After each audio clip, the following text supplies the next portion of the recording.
ኮሜዲያን እሸቱ ምን እያለን ነው? እስኪ ስሙት። ሰላም እሸቱ መለሰ ባላለው ኮሜዲያን ነኝ። ዛሬ ግን የመጣሁት ላስቃችሁ አይደለም። ኢትዮጵያ ውስጥ እድሜያቸው ከ5 ዓመት በታች ሆኑ ህጻናት መካከል 39% በሰውነት መቀንጨር የተጠቁ ናቸው። ዛሬ ግን ሁሉንም ኢትዮጵያውያን አንድ ነገር በመቀየር ይህን እንዲለውጡ እየጋበዝን ካሁን ጀምሮ ስንጎራረስ በአረንጓዴ አትክልቶች እንጎራረስ። እንደሰማችሁት እንግዲህ ኮሜዲያን እሸቱ የነገረን ኢትዮጵያ ውስጥ ካሉ ከ5 ዓመት በታች ያሉ ህጻናት 39% የቀነጨሩ ናቸው ብሎናል። ታዲያ መቀንጨር ማለት ምን ማለት? መከላከያውስ ምንድነው? እሺ እንዳለን በአረንጓዴ አትክልቶች በመጎራረስ ነው ወይስ ሌላ አማራጭ አለው? መከላከያ መንገዶች በጣም ብዙ መንገዶች አሉት። ይሄን ነግራችኋለሁ። በተለይ ደግሞ የህፃናትን አመጋገብ በተመለከተ የቅመማ ቅመም አጠቃቀም እንዴት መሆን አለብን፣ መቼ እንጀምር፣ እነ ኮረሪማ እነ ነጭ ሽንኩርት መቼ ይጀምሩ የሚለውን በዛሬው ቪዲዮ ነግራችኋለሁ። እስከ መጨረሻው ይህ ቪዲዮ ተመልከቱ። ሰላም ጤና ይስጥልን። ዶክተር ፋሲል ነኝ፣ የህፃናት ስፔሻሊስት ሐኪም። በዛሬው ቪዲዮ ስለ ህፃናት አመጋገብ እናወራለን። በተለይ ደግሞ ስለ ቀነጨሩ ህፃናት መቀንጨር ከምን ይከሰታል፣ ምክንያቶቹ ምንድናቸው በዝርዝር ነግራችኋለሁ። ህፃናት ደግሞ ለእድገት የሚያስፈልጋቸው 4 መሰረታዊ ነገሮች አሉ፣ እንደዚህ ነግራችኋለሁ። መጨረሻ ደግሞ መከላከያውንና የቅመማ ቅመም ይዘታችን ምን መምሰል አለበት የሚለው ነገር እነግራችኋለሁ። መቀንጨር ማለት አንድ ህፃን ልጅ ለእድሜው የሚመጥነውን ቁመት አቺቭ ማድረግ ሲያቅተው ወይም ሳይደርስ ሲቀር ማለት ነው። ለምሳሌ ማንኛውም ህፃን ልጅ ሲወለድ በአማካኝ 50 ሴንቲሜትር ቁመት ይኖረዋል። 1 ዓመት ላይ 75 ሴንቲሜትር ይደርሳል። 2 ዓመት ላይ ከ85 እስከ 90 ይደርሳል። 3 ዓመት ላይ 95 ሴንቲሜትር እንጠብቃለን። ልክ 4 ዓመት ሲሞላው ደግሞ 1 ሜትር ይሞላል። ይህ ማለት እድገቱ ራሱን የቻለ ፓተርን አለ። ይህን የምንከታተልበት ራሱን የቻለ የዓለም የጤና ድርጅት ያስቀመጠው ከርቭ አለ። በሱ ላይ እንደምትመለከቱት ይህ የዓለም የጤና ድርጅት ያስቀመጠልን ከርቭ ነው። እንግዲህ የዓለም የጤና ድርጅት ይህ ከርቭ ሲያስቀምጥ ትክክለኛ የህፃናት እድገት በዚህ ከርቭ መሰረት ይሄዳል እያልን ነው። በሱ ላይ እንደምትመለከቱት ከ2 ዓመት ይጀምራል። 3 ዓመት ላይ 4 ዓመት ላይ 5 ዓመት ላይ እድገታቸው የምንከታተልበት ነው። ታዲያ አንድ ህፃን ልጅ በትክክል ቀነጨረ የሚባለው እቺ መስመር ትታያችኋለች፣ ቀይ መስመር ከሷ በታች ከሆነ ወይም ከሁለተኛው ስታንዳርድ ዲቪዬሽን በታች ከሆነ አንድ ህፃን ልጅ ቀነጨረ ይባላል። ለምሳሌ 3 ዓመት ላይ 3 ዓመት ልጅ ለምሳሌ 80 ሳንቲሜትር ሆኖ ከቀረ ይህ ቀነጨረ ይባላል። ይሄ ሁለት አይነት ከርቭ አለ።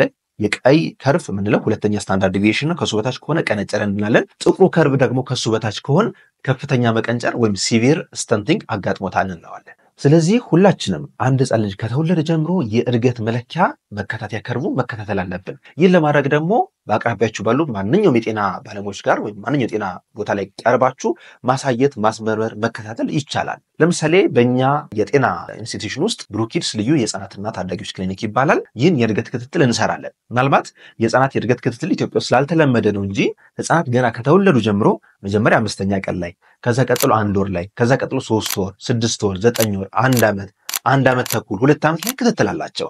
እኛ ግን ስላልተለመደ ነው እንጂ በሁሉም ሀገራት የሚሰራ ስራ ነው። ስለዚህ ህፃናት እስከሚታመሙ አጠብቋቸው። የእድገት ክትትል ቢያንስ ከቻላችሁ በአመት 3 ካልቻላችሁ በአመት 2 ቼክ ማድረግ ይኖርባችኋል ማለት ነው። ወደ ዋናው ርዕሳችን ከመግባታችን በፊት አንድ አስደሳች ነገር ልንገራችሁ። ብሩኪድስ ልዩ የህፃናትና ታዳጊዎች ክሊኒክ ስራ ከጀመረ እነሆ 4 ወር ሞላው። በዚህ ክሊኒክ እጅግ ዘመናዊ የሚባል ላቦራቶሪ ያለ ሲሆን ለህፃናት በተለይ ደግሞ የምግብ ፍላጎት መቀነስ ላለባቸው ህፃናት የቫይታሚን ዲ፣ ቫይታሚን ቢ12፣ አይረን፣ ፎሌት የመሳሰሉት ንጥረ ነገሮች ምርመራ፣ የሆርሞን ምርመራዎች ዝግጁ ናቸው። ስለዚህ አገልግሎቱን ከፈለጋችሁ ከታች ባሉ 3 ስልኮች ደውላችሁ ቀጠሮ ማስያዝና መምጣት ትችላላችሁ። ስለዚህ አሁን ይሄ መቀንጨር የሚባለው ነገር ከምን እንደሚከሰት በዝርዝር ልንገራችሁ። አንደኛው የመቀንጨር ተደጋጋሚ የሚያጋጥመን ችግር ተደጋጋሚ የሆኑ ኢንፌክሽኖች። ኢንፌክሽን ማለት ንጹህ የሆነ የአካላችን ክፍል ላይ ባክቴሪያ፣ ቫይረስ፣ ጀርም የመሳሰሉት ገብተው ያ ቦታ ሲቆጣ ማለት ነው ኢንፌክሽን ማለት። ሁሉም ቦታ ሊከሰት ይችላል። የቶንሲል ኢንፌክሽን አለ፣ የሽንት ቧንቧ ኢንፌክሽን አለ፣ የአንጀት ኢንፌክሽን አለ፣ ብዙ አይነት ኢንፌክሽኖች አሉ። ስለዚህ ለምሳሌ ተደጋጋሚ የቶንሲል ኢንፌክሽን ሲያጋጥመን ልጁ በአግባቡ እንዳይመገብ ሊያደርገው ይችላል። ስለዚህ ቁመቱም ኪሎም ሊቀንስብን ይችላል። ምክንያቱም ጉሮሯችን ምግብ እንውጥበት ነው። በተደጋጋሚ ካመመን የሚያብጥ ነገር ካለ፣ የተቆጣ ነገር ካለ ለማዋጥ እንቸገራለን። ስለዚህ ምግብ ፍላጎታችን በጣም ይቀንሳል። ህፃናት ላይ ደግሞ ተደጋጋሚ ጉፋን ከሆነ፣ ተደጋጋሚ ቶንሲል ከሆነ አንድ የሚያጋጥመን ነገር አለ። ይህ ምንድነው? ቶንሲላር ሃይፐርትሮፊ፣ የቶንሲልና የአፍንጫ ቶንሲል ማደግ ወይም ከመጠን በላይ መለጠጥ። ቶንሲል በተለይ ደግሞ የአፍንጫ ቶንሲል በጣም ሲለጠጥ ወይም ሲያድግ ምን ያስከስታል? የኦክሲጅን እጥረት ሊከሰት ይችላል። እንዴት መሰላችሁ? አንድ ህፃን ልጅ ከፍተኛ እድገት የሚያስመዘግበው ማታ ማታ በሚመረተው ግሮዝ ሆርሞን በሚባል አንድ ሆርሞን ነው። ያ ሆርሞን ደግሞ በጣም መሰረታዊ ነገር ነውና ህፃናት የአፍንጫ ቶንሲል ትልቅ ከሆነ፣ የጉሮሮ ቶንሲላቸው ትልቅ ከሆነ ሲተነፍሱ በደንብ ኦክሲጅን አያገኙም። እንቅልፋቸውም የተቆራረጠ ይሆናል። በዛን ወቅት ህፃኑ ማደግ ባለበት ፍጥነት አያድግም። ለምን? የሚመረተው ሆርሞን በትክክል ስለማይመረት። በነገራችን ላይ ህፃናት በትክክል እንዲያድጉ ያ ማለት በኪሎም በቁመትም በአይምሮ እንዲያድጉ 4 መሰረታዊ ነገሮች ያስፈልጉታል። ይችላል። አንደኛው መሰረታዊ ነገር ኦክሲጅን ነው። ኦክሲጅን ከአየር የምናገኘው 21% ነው። ከአትሞስፌር የምናገኘው በቂ ኦክሲጅን ወደ ሰውነታችን ካልገባ ቁመታችን ኪሎችን አይጨምርም። ለምሳሌ የልብ ችግር ላለበት ህፃን ልጅ ኦክሲጅን በአግባቡ በደም ስለማያስተላልፍ ሰውነቱ የኪሎ መጠኑ የቁመት መጠኑ ሊቀንስበት ይችላል። ሁለተኛ ደግሞ የቆየ የሳምባ ችግር ክሮኒክ ላንግ ዲዚዝ ካለበት ኦክሲጅን ስለሚያሳጥረው አያድግም። ሁለተኛ የሚያስፈልገን ለህፃናት እድገት የሚያስፈልገን ነገር ደግሞ በትክክል የሚመረት ሆርሞን ለምሳሌ ግሮዝ ሆርሞን። ቅድም እንዳልኳችሁ አንድ ህፃን ልጅ በጣም የሚያንኮራፋ ከሆነ ማታ ማታ የሚመረተው የግሮዝ ሆርሞን ሊቀንስበት ይችላል። ስለዚህ እድገቱ የቀጨጨ ሊሆን ይችላል በቁመትም በኪሎ ማለት ነው። ሶስተኛ የሚያስፈልገን ግብአት ደግሞ ምግብ ነው። በአግባቡ ምግብ ካልተመገበ አንድ ህፃን ልጅ ኪሎም ይቀንሳል፣ ቁመቱም ይቀነጭራል። አራተኛ የሚያስፈልገን ነገር ደግሞ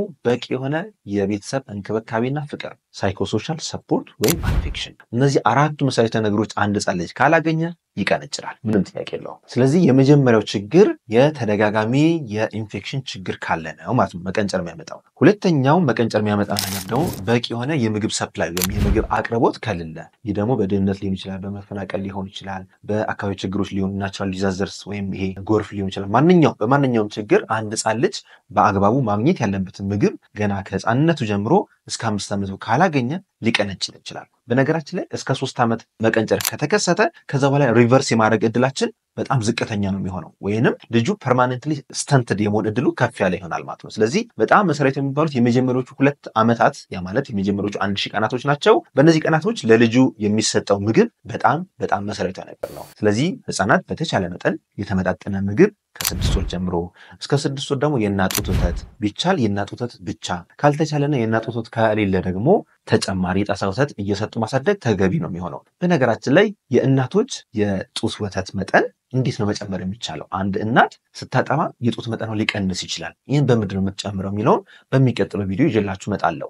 ያ ቪዲዮ እንዲደርሳችሁ ሰብስክራይብ አድርጋችሁ የደወል ምልክት መጫን አትርሱ። ሌላው የምነግራችሁ ነገር ደግሞ ህፃናት ከ6 ወር ጀምሮ ምን አይነት ምግብ እንመግባቸው፣ እንዳይቀነጭሩብን ምን ምግብ እንመግባቸው የሚለውን ደግሞ በጣም ብዙ ቪዲዮዎች ሰርቻለሁ ከዚህ በፊት እና እነዛን ቪዲዮዎች ማየት አለባችሁ። ያን ቪዲዮ ለማየት ከፈለጋችሁ ከታች ያለው ብሩኪድስ የሚለውን ተጫኑት መጀመሪያ። በመቀጠል ደግሞ ቪዲዮስ የሚለውን ተጫኑ። ከዚህ በፊት የተሰሩ ከ200 በላይ ቪዲዮዎች አሉ። ከዛ ውስጥ እየመረጣችሁ ስለ ምግብ የተሰራው ማየት ትችላላችሁ። 6 ወር ላይ ምን እንመግባቸው፣ 7 ወር ላይ ምን እንመግባቸው፣ 9 ወር ላይ ምን እንመግባቸው የሚል ራሱን የቻለ ቪዲዮ አለ።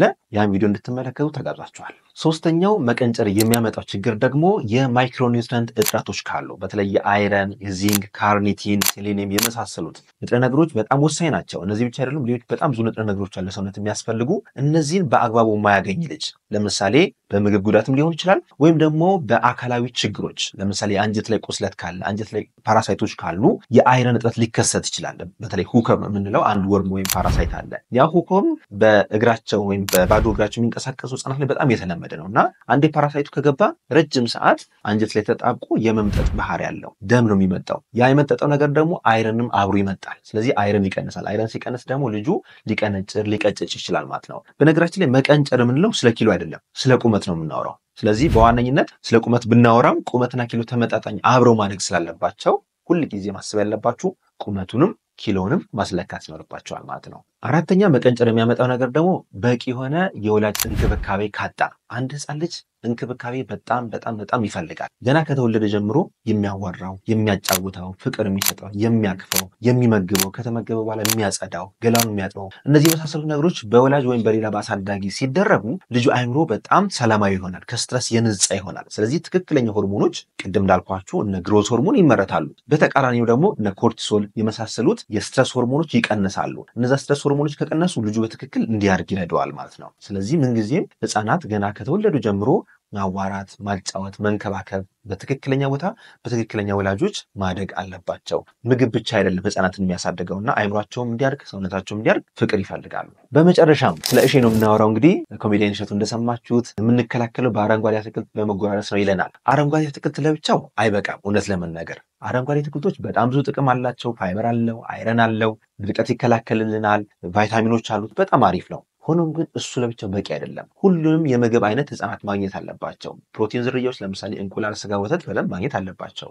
ከዛ በተጨማሪ ደግሞ ፍራፍሬዎች ማግኘት አለባቸው። አትክልቶችን ማግኘት አለባቸው። ሌላውም ነግራችሁ ነገር ደግሞ ቅመማ ቅመም በተመለከተ ህፃናት ከ8 ወር ጀምሮ በጣም ቀላል የሚበሉ ቅመማ ቅመሞችን በትንሹ መለማመድ ይችላሉ። ለምሳሌ ቀረፋ በትንሹ ብን እያደረጋችሁ ምግባቸው ላይ መስጠት ትችላላችሁ። ትንሽ ጣዕም እንዲኖር ያደርጋል። ሆኖም ግን እነዚህ ከበድ ያሉ ጨዋማ የሆኑ የታሸጉ ነገሮችን መጠቀም ለህፃናት ፈጽሞ አይመከርም። ለምን? አንደኛ ከ1 ዓመት በታች ያሉ ህፃናት ጨው እንዳይወስዱ ነው የምንመክረው እኛ። ስለዚህ ይሄ ማስታወቂያ የተሰራበት ነገር ደግሞ በጣም ብዙ ጨው ያለው ነገር ነው። ኢቭን በቀን ውስጥ የሚያስፈልገን ጨው በአንድ 4 ማዕዘን ነክ ነገር ወጥ ውስጥ ከጨመራችሁ ሙሉ ቀኑ ሙሉ ማግኘት ያለባችሁን በአንዱ ይሰጣችኋል። በአንዱ ብቻ ማለት ያቺ 4 ማዕዘን ብዙ ጨው ነው ያላት። ስለዚህ እነዚያን ቅመማ ቅመሞችን ለህፃናት በተለይ ደግሞ እድሜያቸው ከ2 ዓመት በታች ላሉ ህፃናት መስጠት ብዙ አይመከርም። እኔም አልመክራችሁም። ለምን? ከፍተኛ የጨው መጠን ስላለው ማለት ነው። ስለዚህ ወላጆች በተቻለ መጠን ጤናማ ምግቦችን ብትመርጡ ይመከራል። ለዛሬ ያለኝ መረጃ ይህን ይመስላል። ዶክተር ፋሲል መንበረ እባላለሁ፣ የህፃናት ስፔሻሊስት ሐኪም ከብሩክ ኪድስ ልዩ ህፃናትና ታዳጊዎች ክሊኒክ። ጥያቄ ሀሳብ ካላችሁ ኮሜንት አድርጉልን። ቤተሰብ እንድትሆኑ ተጋብዛችኋል። ሰብስክራይብ አድርጉ፣ የደወል ምልክት ተጫኑ። መልካም ጊዜ